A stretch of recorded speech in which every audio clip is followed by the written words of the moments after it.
घराची दासिनी होऊन गेली, दास्यत्व स्वीकारणारी जाणार. आणि मग त्या परमात्म्याला इतकी अनन्य भावाने शरण जाते की भगवंता कुठला भाव असेल, मूर्ती पूजक असेल का? राजाई गोणाई अखंडित तुझे पायी, मज टाकीले द्वारी नीच म्हणून बाहेर. आज तसा विचार केला तर भरपूर संशोधक आहेत.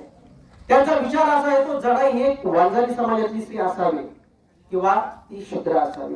परंतु संशोधकांचा भाग संशोधन करत आणि संतांचा भाव आपल्या हृदयात असला पाहिजे. म्हणून सांगतो तिला त्या मंदिरापासून, त्या परमतत्वाच्या त्या मूर्तीपासून, पांडुरंग परमात्म्यापासून, त्या भक्ती मार्गापासून वंचित केलेलं होतं कोणी या प्रपंचानं. परंतु परमात्मा रूपानं ती इतकी प्रगल्भ होती. या सर्व संत मंडळीमध्ये प्रपंचाचे चटके असतानाही न बसणारी पहिली संत म्हटलं तर संत जनाई.